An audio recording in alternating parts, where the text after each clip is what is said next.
북한이 오늘 새벽 동해상으로 탄도미사일을 3발 발사한 것과 관련해 윤석열 대통령이 국가안전보장회의 NSC를 열고 긴급 성명을 발표했습니다. 북한의 잇따른 미사일 발사는 불법 행위이자 중대한 도발이라며 국제사회의 대북 제재를 철저하게 이행해 나갈 것을 지시했습니다. 6일 지방선거를 일주일 앞둔 오늘 여야 지도부 모두 격전지로 향합니다. 국민의힘은 캐스팅보트로 꼽히는 충청권으로 총출동하고 전날 박지현 공동상임선대위원장의 대국민 사과를 두고 파열음이 계속되고 있는 민주당은 상대적 열세로 꼽히는 강원 지역에서 지지를 호소할 계획입니다. 세계 각국에서 확산하고 있는 원숭이 두창 바이러스의 국내 유입을 막기 위한 관리가 강화됩니다. 중앙방역대책본부 회의에서 관련 문제를 논의하고 있는데 국제 상황을 면밀하게 모니터링해서 검사 체계를 전국 시도로 확대한다는 방침입니다. 국내 경유 가격이 처음으로 리터당 2,000원을 넘는 등 15일째 휘발유값보다 비싼 고공행진을 이어가고 있습니다. 세계적인 재고 부족과 우크라이나 사태로 촉발된 수급난 때문인데 최근 2주간 국제 경유 가격이 내려가 조만간 국내 가격도 하락세로 전환될 것이라는 전망이 나오고 있습니다. 미국 텍사스 내 초등학교에서 총기 난사 사건이 발생해 학생과 교사 등 21명이 숨졌습니다.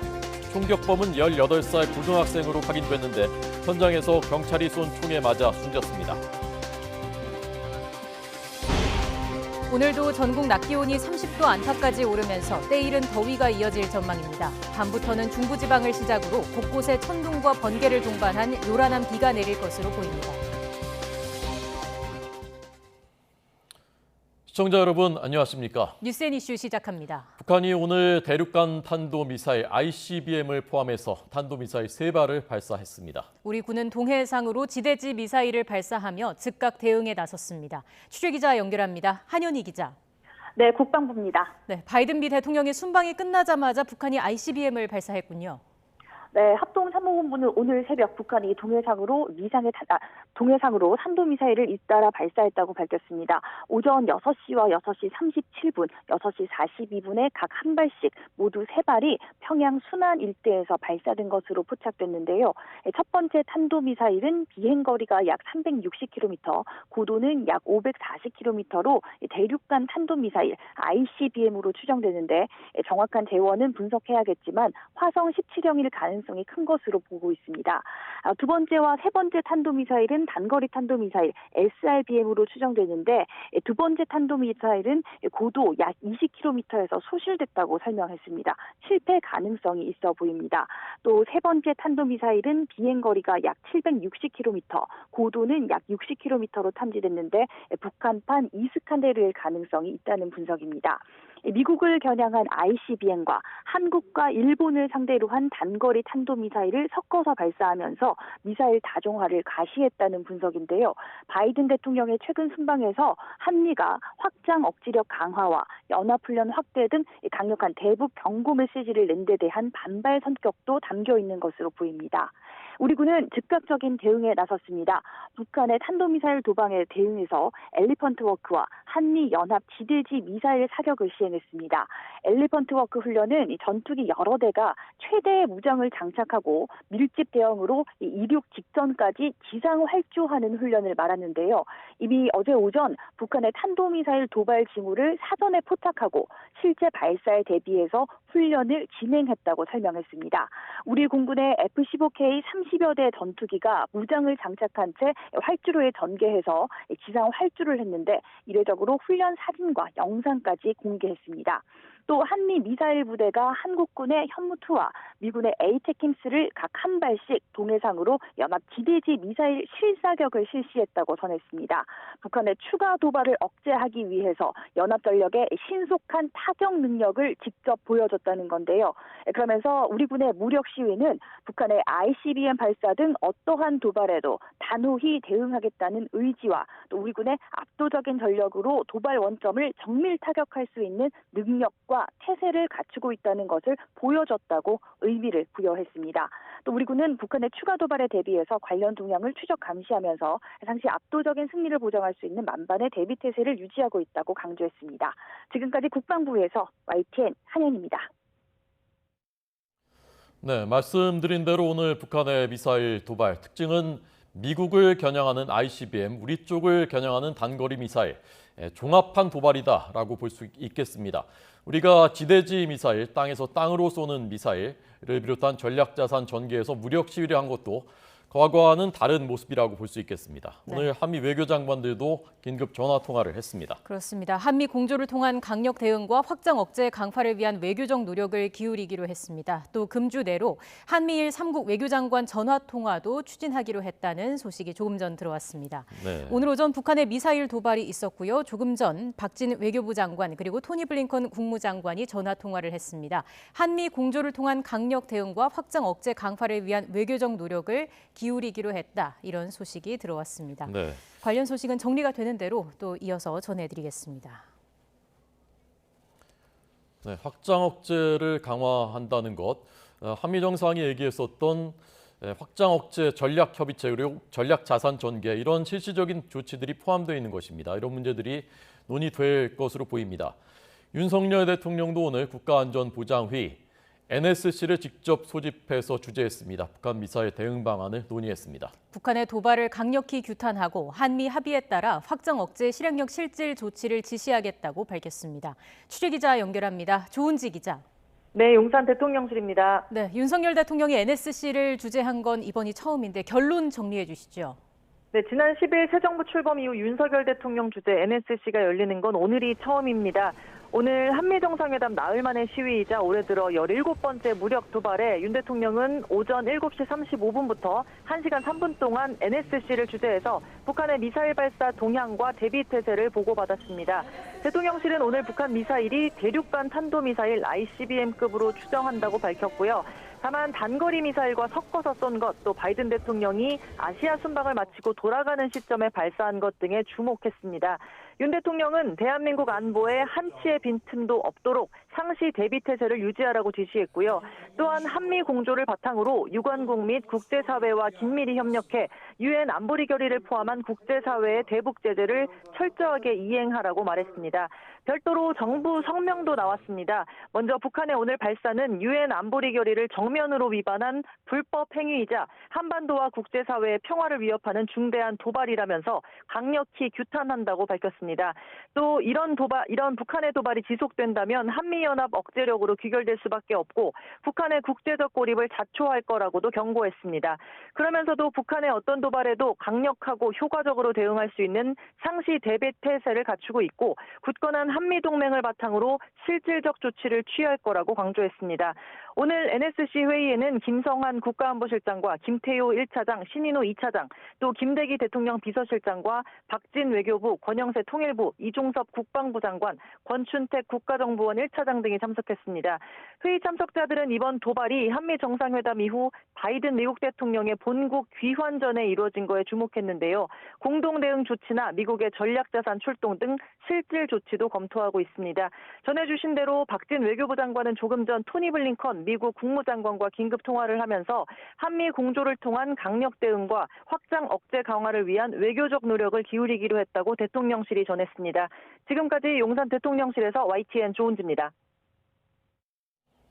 네, 잠시 뒤에 전문가의 자세한 분석도 들려드리겠습니다. 이제 6일 지방선거는 일주일 앞으로 다가왔습니다.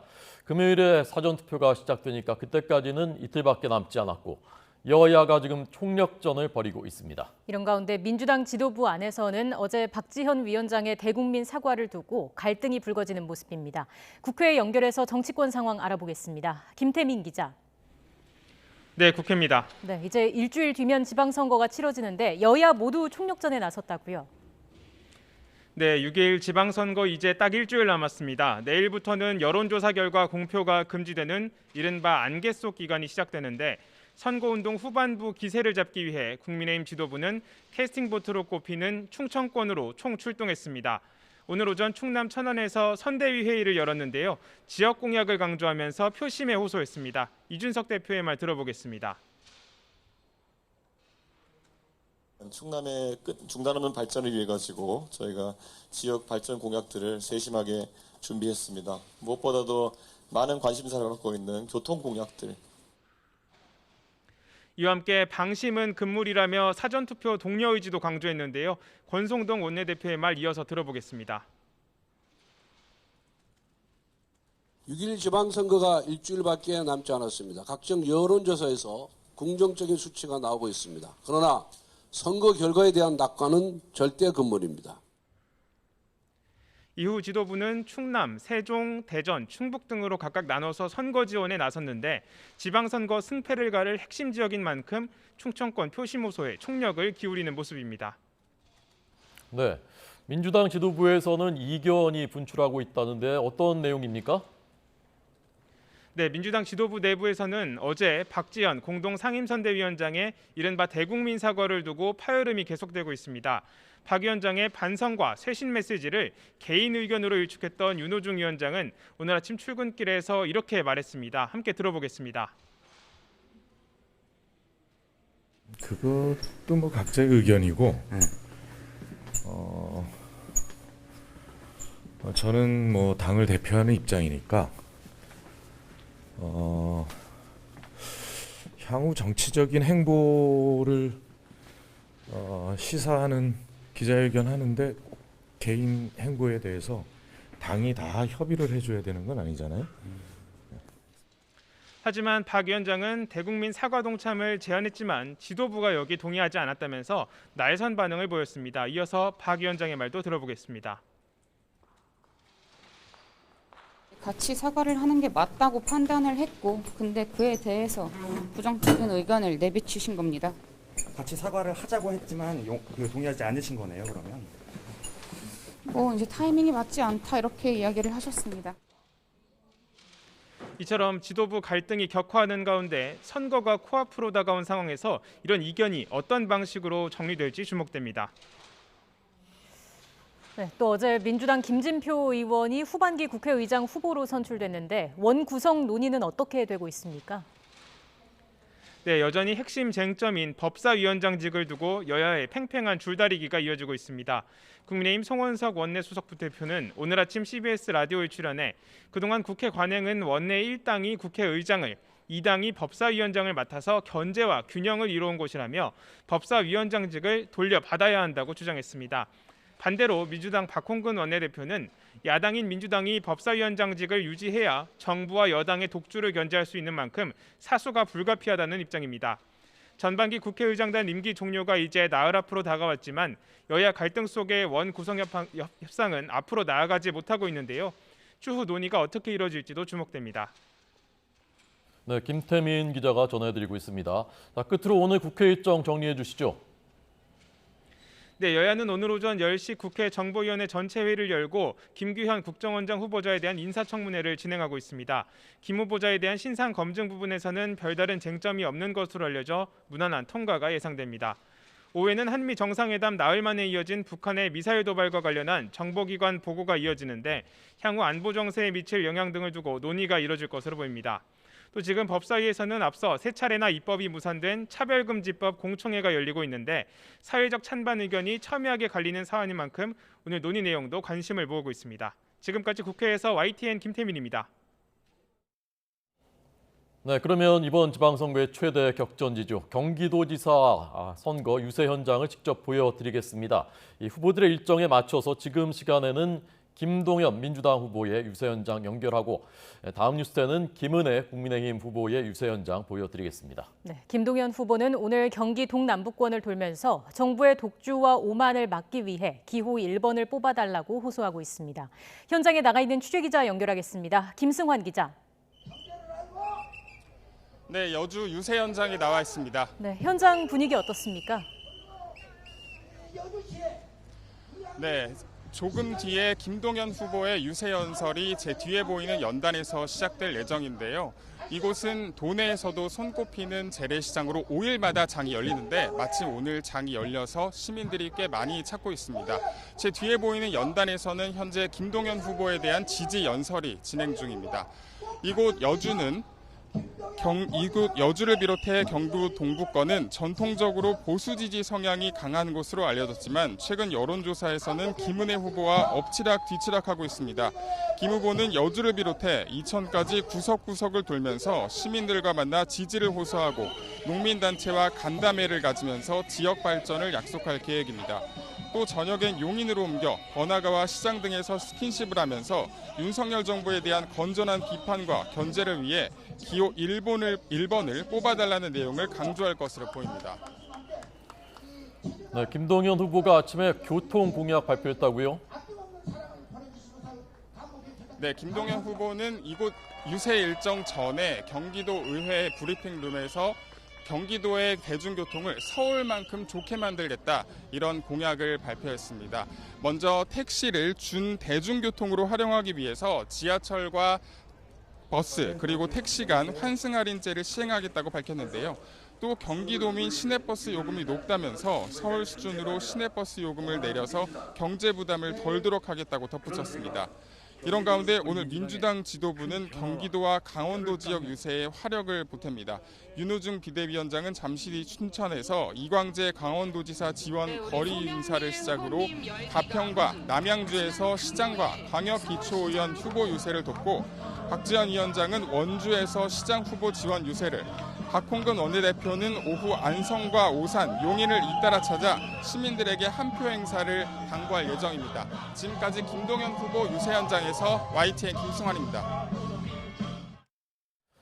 네, 이번 지방선거의 최대 격전지가 경기지사 선거라면은 함께 치러지는 7곳의 국회의원 보궐선거 중에는 최대 관심 지역으로 부상한 곳이 인천 계양을입니다. 대선 후보와 동네 의사의 대결 속에 당초 예측과 다른 여론조사 결과가 잇따라 나오면서 지역 표심은 술렁이고 있습니다. 조성호 기자가 현장 취재했습니다. 19대부터 21대 총선까지 인천 계양을의 승자는 내리 민주당이었습니다.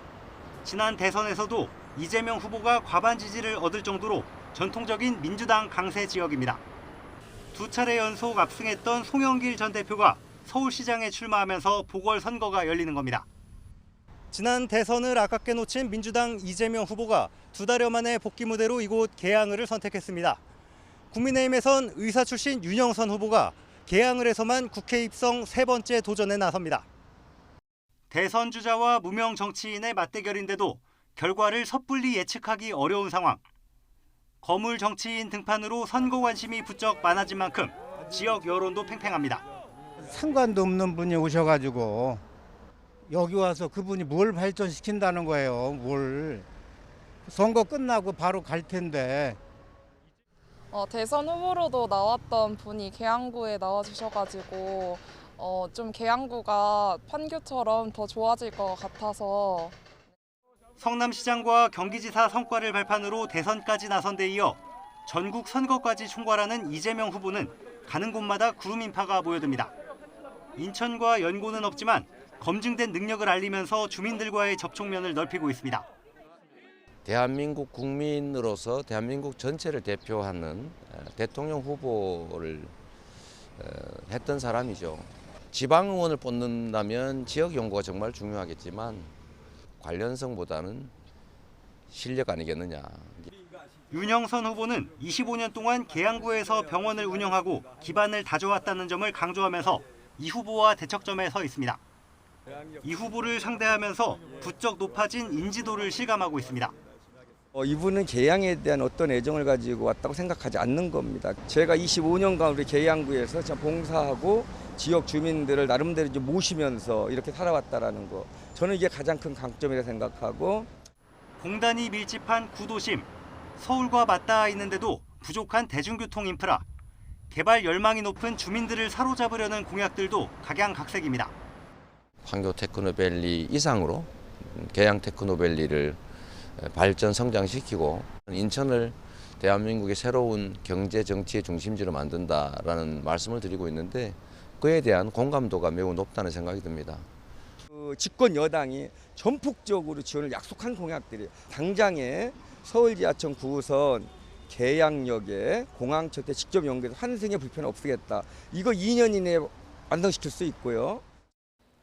정치적 명운을 걸고 보궐선거에 나선 이재명 후보, 그리고 송영길 후보를 상대로 연거푸 고배를 마신 윤영선 후보 모두 절실하긴 마찬가지입니다. 개항을 해 새 국민대표를 뽑을 지역표심은 누구를 향할지 주목됩니다. YTN 조성호입니다.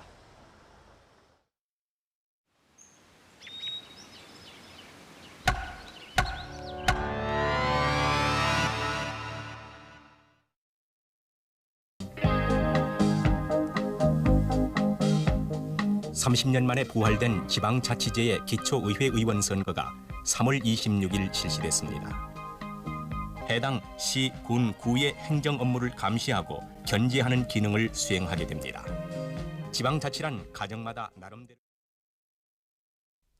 이후 다시 31년이 흘렀습니다. 그동안 지방자치는 뿌리를 내렸지만 건강하게 잘 자라고 있는지는 의문입니다. 그리고 이렇게 눈에 보이는 지방의원들의 징계와 전과 기록보다 더 심각한 병은 따로 있습니다. 구속! 수사라!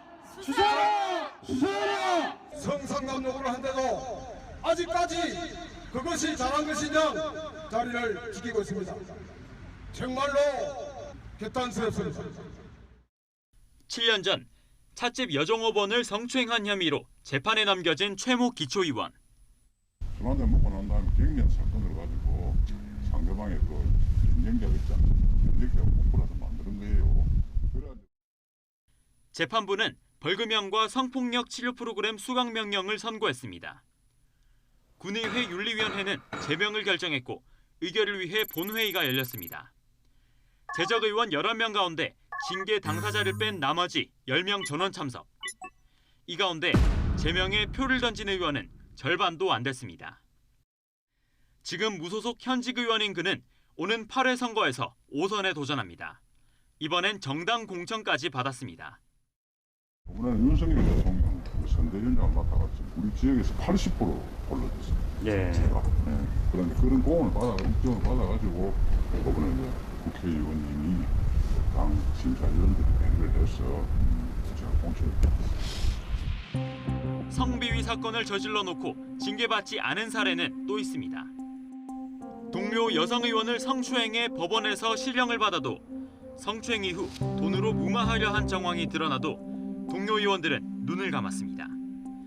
이렇게 징계가 무산된 사례는 지난 8년간 80건에 이릅니다. 이해충돌 논란에 휘말려도 겸직 위반에 걸려도 김영란법을 위반해도 징계를 피해갔습니다. 음주운전을 하거나 말다툼 도중 술병을 던져도 심지어 뺑소니 사고를 내도 은근슬쩍 넘어갔습니다.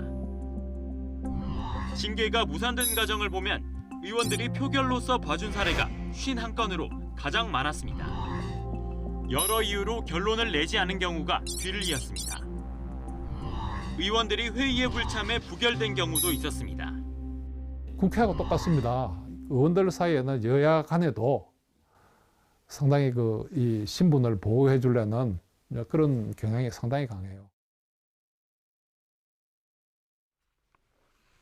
좁은 동네에서 이른바 한 다리 건너면 다 아는 사이끼리 잘못을 덮어주는 경향은 이미 도를 넘은 지 오래입니다. 특정 정당이 지역색 강한 곳에서 의회를 장악할 경우 자정 기능은 더더욱 기대하기 어렵습니다. 거대 양당이 각 의회를 장악하고 있기 때문에 네가 한번 봐주면 우리 식구 한번 봐준다. 아예 일당이 독점하고 있는 의회는 아예 그것조차도 이제 기대가 난망한 거고.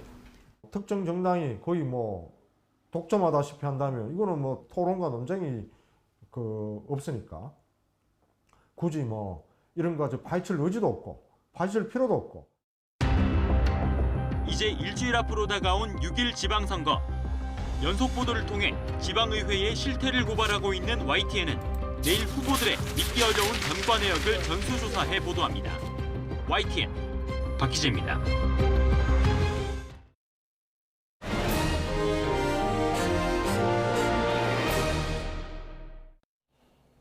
코로나19 신규 환자 수는 2만 명대를 유지했습니다. 각국에서 확산 중인 원숭이 두창 바이러스의 국내 유입을 막기 위한 관리가 강화됩니다. 취재기자 연결합니다. 최명신 기자. 네, 최명신입니다. 네, 자세한 신규 확진자 현황 정리해 주시죠. 네, 오늘 0시 기준 신규 환자는 어제보다 2,300여 명 적은 23,956명입니다. 어제 이어 이틀 연속 2만 명대를 유지했는데요. 수요일 기준으로 2만 명대를 기록하기는 지난 2월 2일 이후 16주 만입니다. 일주일 전 같은 요일과 비교해선 7천여 명, 2주 전보다는 19,000명 넘게 줄었습니다. 누적 확진자 수는 약 한 달 만에 100만 명이 늘어 1,800만 명을 넘어섰습니다. 환자 감소 추세가 이어지면서 위중증 환자와 사망자 숫자도 안정적인 상황입니다. 위중증 환자는 전날보다 5명 늘어난 237명으로 일주일째 200명대를 기록했습니다. 하루 새 숨진 환자는 23명으로 두 자릿수를 이어가고 있습니다. 누적 사망자는 24,029명으로 치명률 0.13%를 유지하고 있습니다. 전국 중환자병상 가동률은 전날보다 0.9%포인트 내린 16.4%로 10%대 중반까지 내려왔습니다. 재택치료 환자는 14만 명, 이 가운데 하루 2번씩 모니터링을 받는 집중관리군은 9,000명 정도입니다. 네, 이 원숭이 두창 걱정하시는 분들이 많은데 오늘 방역당국이 논의를 했다면서요? 네, 최근 각국에서 확산 중인 원숭이 두창 바이러스의 국내 유입을 막기 위한 관리가 강화되고 검사 체계도 확대됩니다. 이길 중대본 제1총괄조정관은 오늘 오전 중대본 회의 모두 발언해서 오늘 중대본에서 원숭이 두창에 대해 논의한다며 국제 상황을 면밀히 모니터링해서 바이러스의 해외 유입 차단 관리를 보다 강화하겠다고 말했습니다. 이 총괄조정관은 방역당국은 이미 2016년에 원숭이 두창에 대한 검사 체계를 구축한 상황이라면서 국내 발생에 철저히 대비하기 위해 전국 시도에 보건환경연구원까지 검사 체계를 확대하는 방안도 마련하고 있다고 설명했습니다. 최근 미국과 유럽 등에서 감염 사례가 발생하고 있는 원숭이 두창은 현재까지 총 18개 나라에서 확진 환자 171명, 의심 환자 86명이 보고됐습니다. 지금까지 사회부에서 YTN 최명순입니다.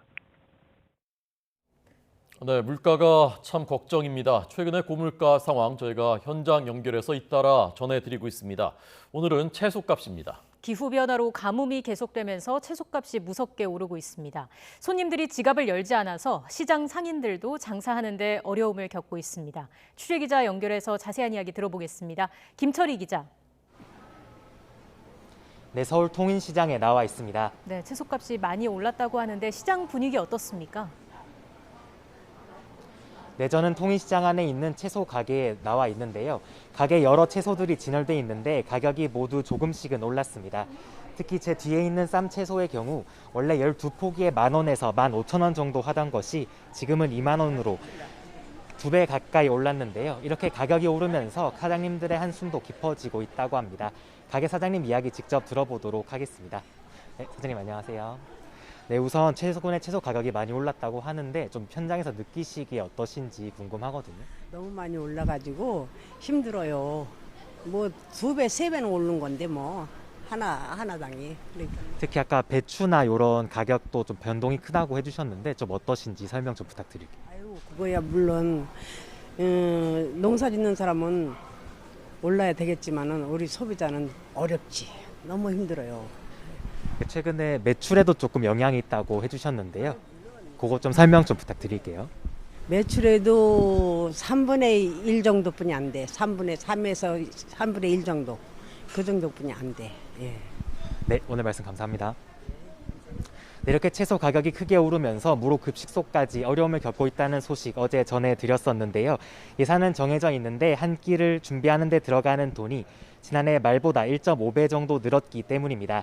실제 농산물 유통정보에 공개된 자료를 보면 어제 기준 양배추 한 포기의 가격은 4,900원대였는데요. 1년 전 이맘때 3,100원대에 불과했던 것과 비교하면 50% 넘게 올랐습니다. 양배추뿐 아니라 배추와 시금치, 상추 할 것 없이 밥상에 오르는 채소 가격은 모두 상승 곡선을 그리고 있습니다. 이렇게 채소값이 고공행진을 하는 이유로는 때이른 고온으로 인한 작황 부진, 그리고 비료값 급등 등이 꼽힙니다. 가격이 오르고 있는 건 채소만이 아닌데요. 지난달과 비교해 돼지고기 목살과 삼겹살도 20% 정도 올랐습니다. 고기와 채소 등 식자재 가격 상승으로 외식 물가까지 덩달아 오르는 추세라 한동안 소비자와 상인들의 한숨은 깊어질 것으로 보입니다. 지금까지 서울 통인시장에서 YTN 김철입니다. 이번에는 러시아의 우크라이나 침공 이후에 급등한 경유값입니다. 특히 경유값은 화물차로 생업을 영위하는 사업자들한테는 당장 생계가 달린 문제죠. 경유값이 사상 처음으로 리터당 2,000원을 넘었습니다. 오늘 아침 전국 평균이 2,001원까지 올랐습니다. 그러나 다행히 국제 경유값이 내리고 있어서 국내 경유값도 하락세로 반전될 것으로 기대됩니다. 취재기자 연결하겠습니다. 박병한 기자. 네, 경제부입니다. 네, 경유값이 처음으로 2,000원을 돌파했다고요. 네, 최근 휘발유 가격을 뛰어넘는 국내 경유 가격이 고공행진을 이어가면서 어제 사상 처음으로 리터당 2,000원을 돌파했습니다. 한국석유공사 유가정보서비스 오피넷에 따르면 어제 오후 전국 주유소의 경유 평균 판매 가격은 리터당 2,000원 93전으로 집계됐습니다. 오늘 오전엔 평균 판매 가격이 2,001원 28전까지 올랐습니다. 경유 가격은 유럽을 중심으로 한 세계적인 재고 부족과 우크라이나 사태로 촉발된 석유 제품 수급난으로 급등세를 보여왔습니다. 정부는 물가 안정을 위해 이달 1일부터 유류세 인하율을 기존 20%에서 30%로 확대했지만 국내 경유 가격 오름세를 잡지 못했습니다. 오늘 오전 휘발유 가격은 리터당 평균 1,996원 07전입니다. 경유 가격은 지난 11일 휘발유 가격을 넘어섰습니다. 경유값이 휘발유값보다 비싸게 된 건 지난 2008년 6월 이후 14년 만입니다. 다만 국내 경유 가격 상승세는 조만간 하락세로 전환될 것으로 보입니다. 대한석유협회 관계자는 최근 2주간 국제 경유 가격이 내려가 조만간 국내 경유 가격도 국제 가격이 반영돼 하락세로 전환될 것으로 전망했습니다. 지금까지 경제부에서 전해드렸습니다. 은행돈 600억 원을 횡령한 우리은행 사건에 이어서 서민들이 주로 이용하는 새마을금고에서 11억 원 이상의 횡령 사건이 발생한 것으로 YTN 취재 결과 확인됐습니다. 해당 직원은 최근 대규모 횡령 사건 피의자들의 검거 사례가 잇따르며 불안감이 커졌고 결국 제발로 경찰서를 찾아갔다고 합니다. 취재기자 연결해서 자세한 내용 알아보겠습니다. 송재인 기자. 네, 사회일부입니다. 네, 이번에 횡령 사건이 발생한 게 새마을금고 어디인가요? 네, 서울 송파 중앙새마을금고 본점입니다. 이곳에서 30년 넘게 일해오던 50대 A씨는 최근 직장에서 잠적을 감췄습니다. 알고 보니 A씨는 오랜 기간 이곳에서 근무하면서 고객 예치금 등 자금을 몰래 빼돌려온 것으로 확인됐습니다. 이 사실이 드러나면서 사측에서 직무 정지 처분을 내린 건데요. A씨는 고객들에게 예금이나 보험 상품을 가입시켜 들어오는 돈을 챙겨놓고 만기가 다가오면 새 상품 가입자들의 예금액으로 돌려줘서 지급하는 쉽게 말해 돌려막기 방식으로 횡령을 이어왔습니다.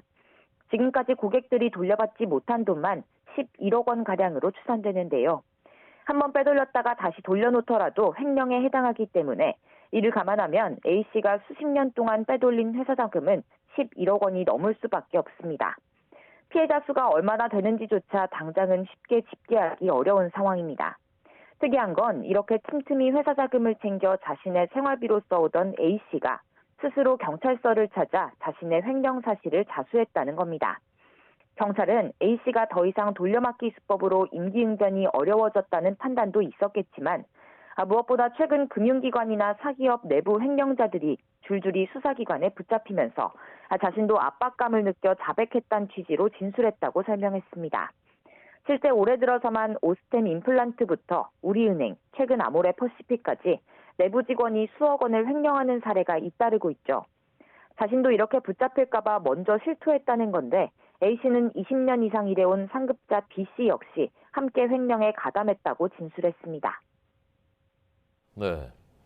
그런데 새마을금고에서는 이런 사실을 모르고 있었다면서요?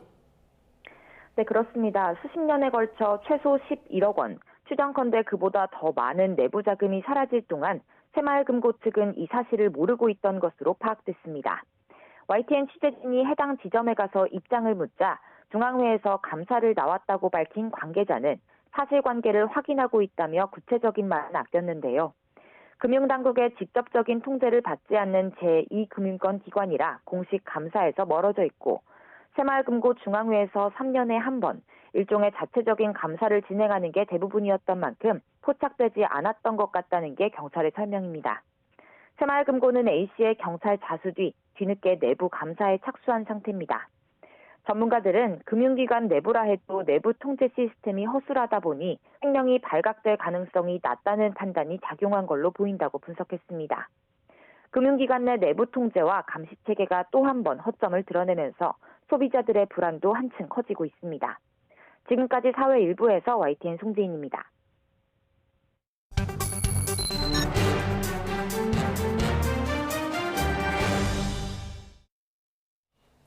네, 오늘 북한의 미사일 발사는 북한판 종합판 도발이다라고 할 수 있겠습니다. 또 우리 정부도 무력 시위로 강력하게 대응했습니다. 네, 윤석열 대통령이 주재하는 첫 국가안전보장회의도 열렸습니다. 북한의 도발 배경과 한미 대응 짚어보겠습니다. 문성묵 한국국가전략연구원 통일전략센터장 나오셨습니다. 어서 오십시오. 안녕하십니까? 네, 안녕하십니까?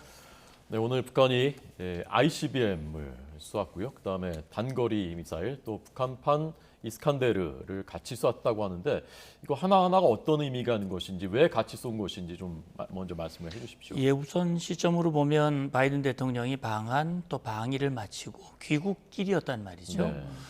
아마 김정은으로서는 정말 쏘고 싶은 마음이 간절했지만 방한 방일 기간에 쏠 경우 그것으로 인해서 자기들에게 입는 여러 가지 피해, 부정적 영향 아마 그런 걸 고려를 해서 바이든 대통령 귀국 시점을 선택한 것 같습니다. 네.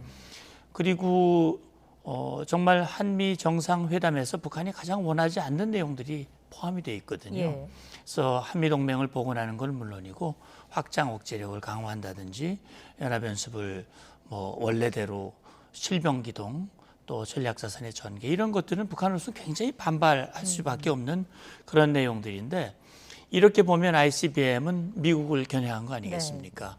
네. 그리고 북한판 이스칸데르라든지 이런 미사일들은 또 우리를 겨냥한 일본까지 타격 가능한 그런 미사일이기 때문에 그런 것들을 종합적으로 그냥 6시부터 1시간 이내에 3발을 연달아 쏘면서 자기들의 강한 반발, 불만을 보란 듯이 보여준 것이다, 이런 생각이 드는데, 물론 이제 내일 북한이 발사한 거에 대한 발표가 나올는지는 모르겠습니다만 북한 내부적으로는 그런 정치적인 선전효과 또 그동안 개발해왔던 무기에 대한 어떤 검증 이런 것들을 함께 해보고자 하는 의도라고 생각이 듭니다. 예, 일단 오늘만 하더라도 미국을 겨냥하는 ICBM 발사했고 또 한국과 일본을 상대로 하는 SRBM 단거리 탄도미사일 이야기가 나왔는데, 올해 들어서 발사한 그 사례들만 보더라도 극초음속 미사일부터 단거리, 중거리, 장거리 이런 것들이 다 있지 않습니까? 그럼요. 이게 다 좀 미사일 다종화를 과시하는 것이다, 이런 걸로도 볼 수 있을까요? 그렇습니다. 금년 1월부터 해서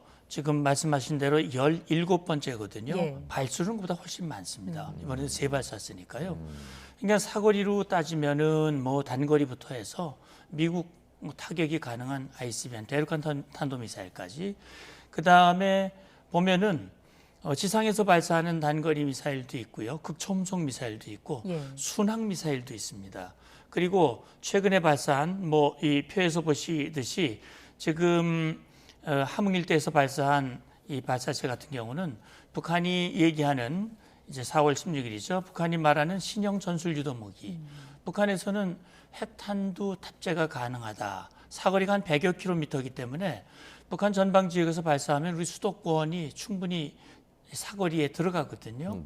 그러면 김정은이 마음을 먹으면 어느 거리든 단거리든 중거리든 장거리든 핵탄두를 탑재해서 직접 타격이 가능한 그런 미사일을 다종화, 그다음에 또 탄두를 경량화, 그리고 무엇보다 주목할 것은 그걸 기습 발사하기 위한 연료의 고체화, 그다음에 다시 말하면 이 기동을 회피 기동을 하면서 결국 우리의 요격을 피하는 그런 다양한 그런 미사일들을 지금 발사하고 있고 그걸 과시하고 있다, 이렇게 보시면 될 것 같습니다. 네. 그러니까 벌써 17번이나 쏘니까 또 쐈나 보다, 이번엔 또 뭐지 이제 이러는데, 그것이 하나하나가 각각이 노리는 목표가 다르고 또 전술이 다르고 우리 이렇게도 할 수 있고 이렇게도 할 수 있고 그런 거군요. 그러니까. 그렇습니다. 그러니까 어떤 상황에서도 어떤 탄두를 탑재를 해서 타격하겠다 하는 얘기거든요.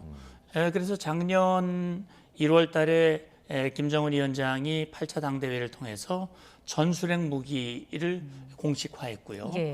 그리고 이후에 지속적으로 그 노력을 하고 있고, 특히 지금 풍계리 핵실험장에 3번 갱도를 복원하는 작업을 하고 있고, 지금 한미 정부 당국에서는 언제라도 마음만 먹으면 할 수 있다, 그 시점을 노리고 있다라고 얘기를 하고 있거든요.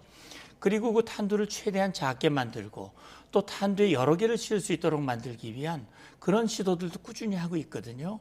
그리고 이제 5개 국방 과업도 좀 발표함으로써 그런 미사일의 사거리 또는 고도화 또 다종화 그리고 이제 정찰 위성까지 지금 얘기를 하고 있고요.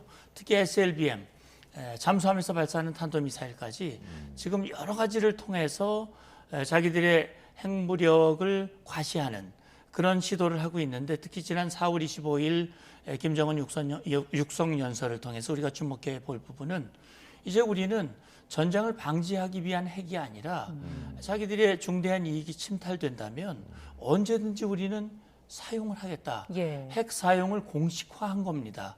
그리고 미사일은 그 핵탄두를 실어서 날리기 위한 운반수단이거든요. 그런 것들을 계속 개발한다고 하는 것은 한국과 일본과 미국과 이 북한에 대해서 소위 말하는 적대하고 있는 나라들을 향해서 지금 계속 자기의 목소리를 내고 있고 특히 이렇게 금년 들어서 17번씩 하는 것은 자, 우리는 핵 미사일 개발하는 거 우리 자유적 조치를 하는 것이고 우리 자주권이다. 그러니 우리를 향해서 제재를 가한다든지 하는 것은 그건 잘못된 것이다. 그건 이중 기준이고 그건 철회해야 된다. 그래서 미사일 도발의 일상화. 뭐 남측도 쏘면서 왜 우리 보고 시비를 거느냐. 그렇게 만들고자 하는 의도도 같이 있어 보입니다. 이미 좀 예정이 되어 있는 어떤 기술 개발에 대한 시간표대로 진행이 되고 있다. 이런 좀 의미로도 보이는데요. 그렇습니다. 그러니까 물론 북한이 그런 미사일을 발사하고 또는 핵실험을 하고 과거에 그런 도발, 지금도 이어지고 있는 이런 도발들이 물론 정치적인 목적도 있습니다만 오늘 발사한 것은 분명히 정치적인 의도가 들어가 있습니다. 그러나 결국 그 모든 것들은 앞서 말씀드렸듯이 김정은이 지시하고 계획했던 무기 개발 계획에 따라서 하나하나 지금 이어가고 있다. 이렇게 봐야 될 것 같습니다. 네. 오늘 우리 군이 이제 북한 미사일 발사한 다음에 우리도 지대지 미사일을 쐈다. 에이테킴스 현무를 쐈다. 그다음에 엘리펀트 워크도 했다라고 밝혔고 이 F-15 전투기 훈련도 실시가 됐다라고 했는데 이것이 어떤 의미가 있는 것인지 그리고 실제로 북한의 도발을 좀 억제할 수 있는 실효가 있는 것인지에 대해서 좀 말씀해 주십시오. 예, 그러니까 이제 에이테킴스라고 하는 우리 에이테킴스는 이제 단거리 지대지 미사일인데요. 그러니까 우리가 지금 북한의 미사일에 대해서 3축 체계라고 얘기하지 않습니까? 세 가지 방식으로 우리가 대응을 한다. 첫째는 킬 체인. 북한의 미사일 발사 조짐이 확실하다 하면 선제 타격을 하겠다는 것이 이제 킬 체인이고요. 그다음에 북한이 만약에 우리의 킬 체인을 피해서 사격을 했다. 그러면 우리에게 피해를 주기 전에 공중에서 요격하는 것이 한국형 미사일 방어 체계 KAMD라고 얘기를 하죠. 그런데 이런 것들을 피해서 우리에게 일정한 피해를 줬다 한다면 그다음에 대량 응징 보복, 영어로는 KMPR이라고 얘기를 합니다. 그러니까 지대지 미사일 같은 경우는 선제 타격도 가능하고 응징도 가능한 그런 무기가 되는 겁니다. 그다음에 엘리펀트 워크라고 하는 것은 코끼리 걸음이라고 얘기하지 않습니까? 그러니까 우리 전투기들이 일시에 활주로에 나와가지고 출격을 다량의 우리 전투기들이 즉각 출격을 해서 원하는 목표에 가서 타격하기 위한 그런 준비 태세를 보여주는 거거든요. 그렇군요. 예, 그러니까 특히 이제 북한이 지금 가장 꺼리는 것이 우리 F-35A 스텔스 전투기입니다. 스텔스 전투기는 북한의 레이더망을 피해서 방공망을 피해서 원하는 목표 지역에 가서 그대로 벙커, 지하 벙커까지 타격이 가능한 거니까요. 그것도 상당히 북한에게는 억제 효과가 있다고 생각을 합니다. 물론 일각에서는 북한은 핵을 가지고 우리 핵이 없는데 그게 되겠느냐 그런 얘기를 하지만 꼭 전쟁이 핵무기만 가지고 하는 것은 아니거든요. 그런 차원에서 의미가 있다고 생각을 합니다.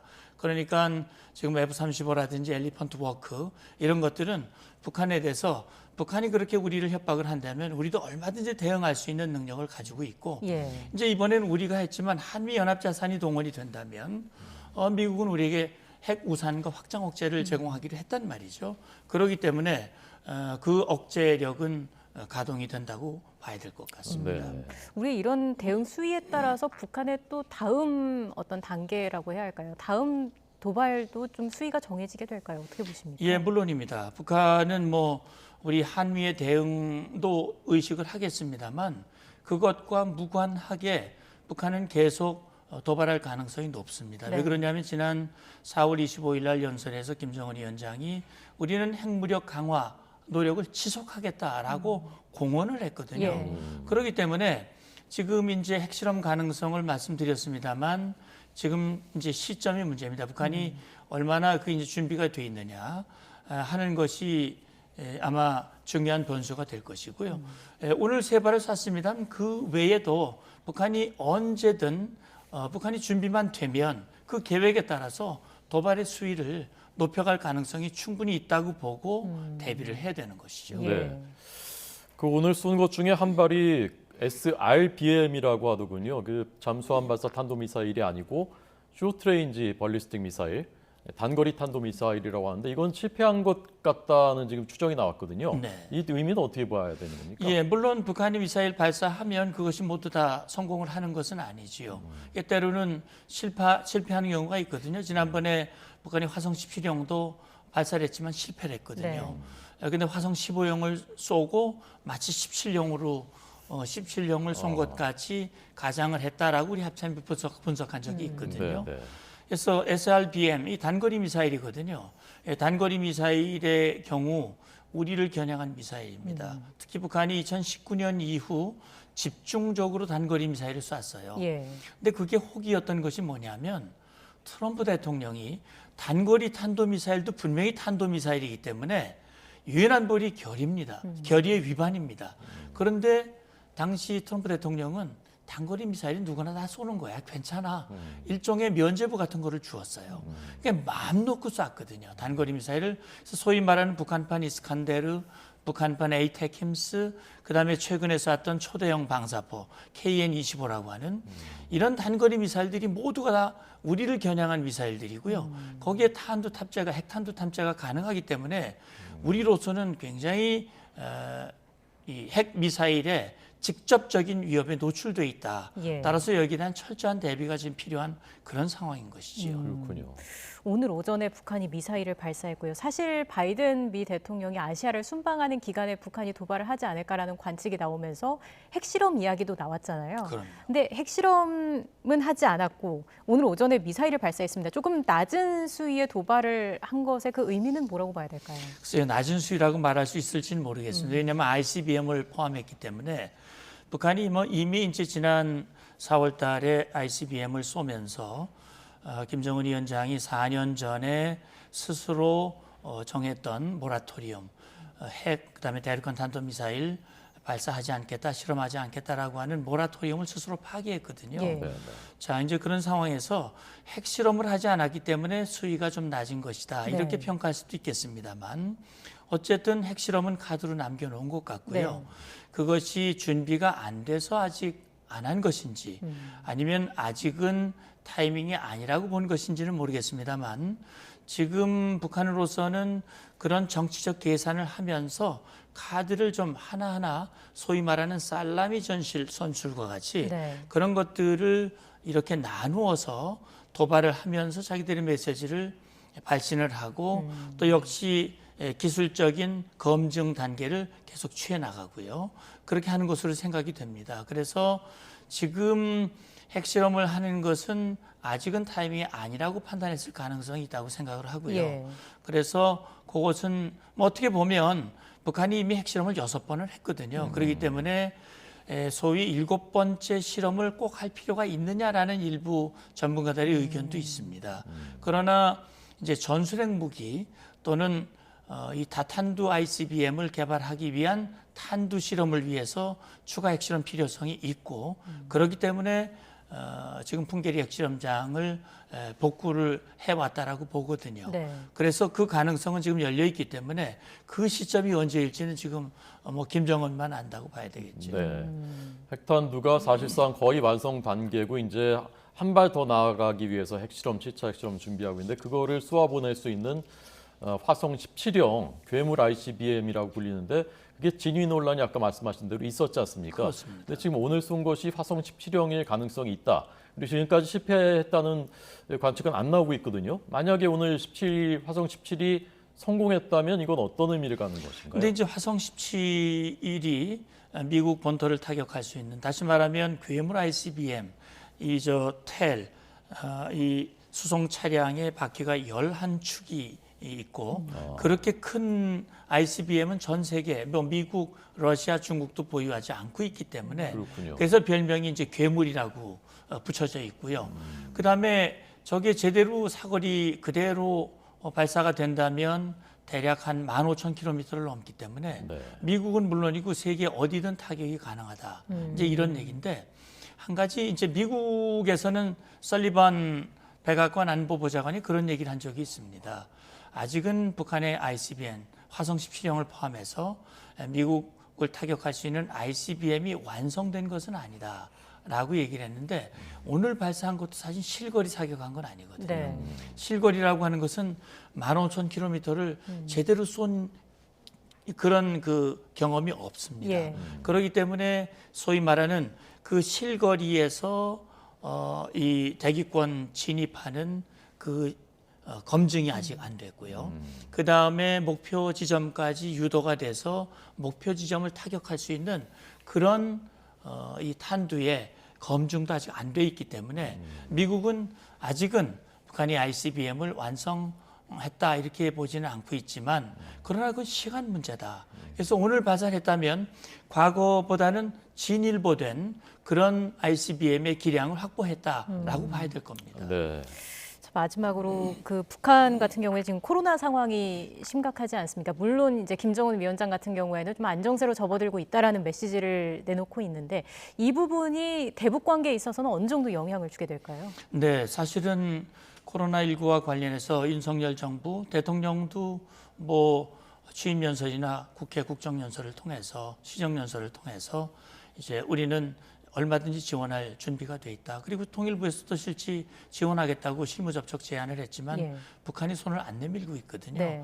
아마 당분간 안 내밀 것 같습니다. 그 대신 이제 중국에서 이제 수입을 했단 말이죠.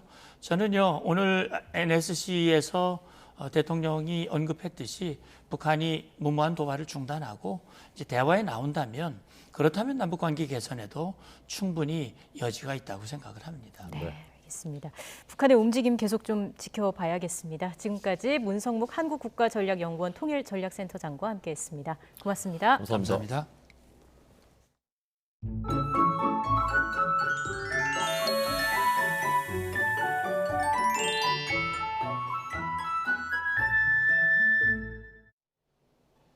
오늘도 낮 동안 때이른 더위가 이어지겠습니다. 오늘 서울의 한낮 기온은 27도로 어제보다는 낮겠지만 여전히 예년 기온을 웃돌겠고요. 특히 경주는 34도까지 오르는 등 마치 한여름처럼 덥겠습니다.